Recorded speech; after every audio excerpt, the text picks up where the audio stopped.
और एक बार मिल गए हमारे गुजरात में दयागिरी जी बापू जो शिव कथा करते थे। और राम जी वन यात्रा का प्रारंभ किया और चित्रकूट में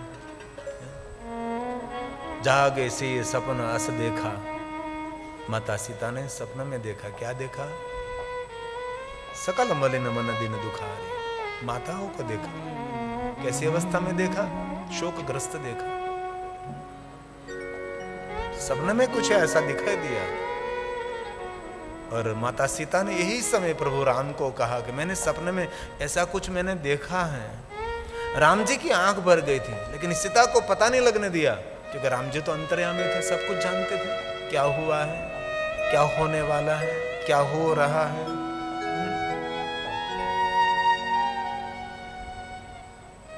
और हमारा तो गौरव है, राम जी महादेव के भक्त हैं और राम जी ने कदम कदम पर शिवलिंगों की स्थापना की है।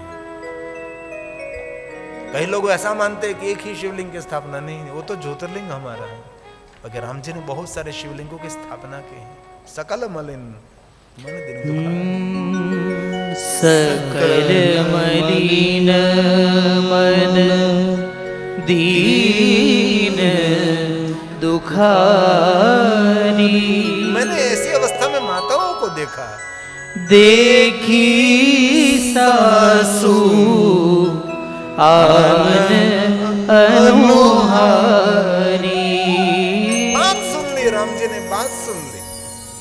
तब राम जी ने कहा कि लखन, इस सीता जो बात कर रहे हैं वो बात हमारे लिए कुछ शुभ संदेश नहीं है, कुछ अशुभ संदेश है।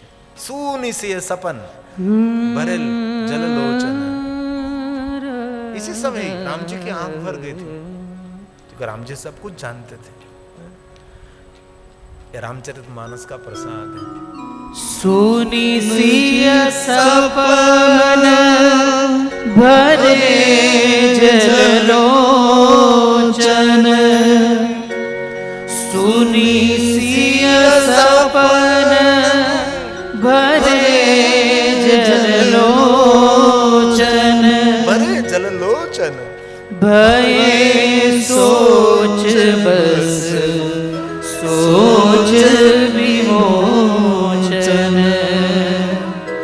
भये सोच बस सोच विमोचन। गहरी सोच में पड़ गए।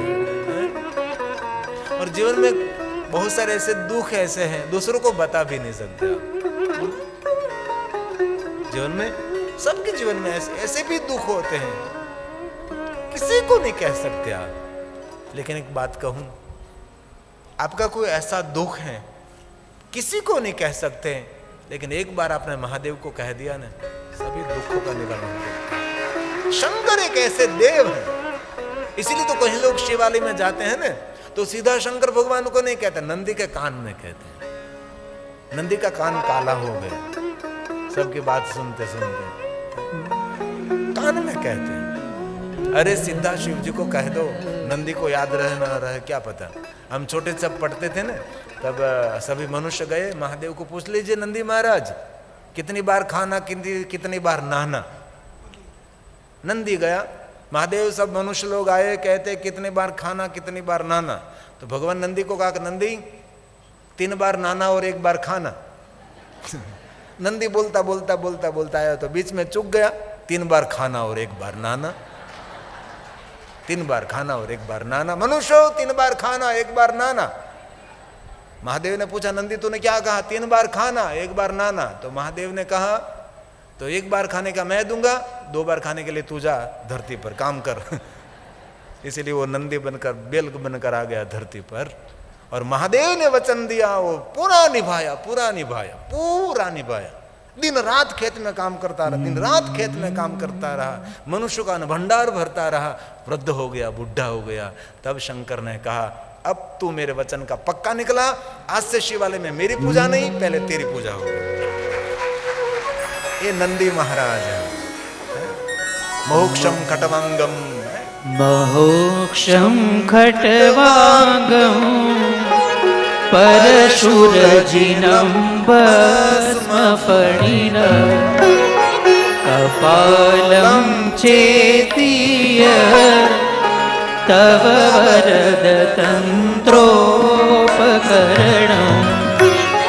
सुरास्तां तां वृद्धि ददति तु भवद्भ्रू प्रणहिता नहि स्वात्मा रामो विषय मृगतृष्णा भ्रमयति विषय मृगतृष्णा भ्रमयति।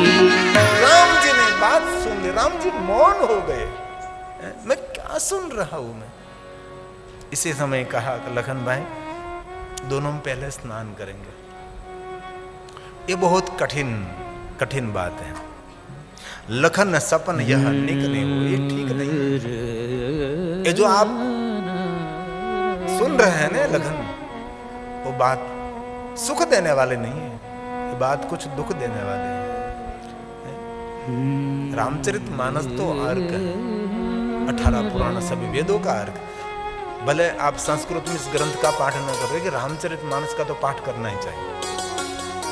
भले चौपाई दोहा सोरठे न पढ़ सको, उसका भाषांतर पढ़ो, इनमें बहुत कुछ मिलेगा।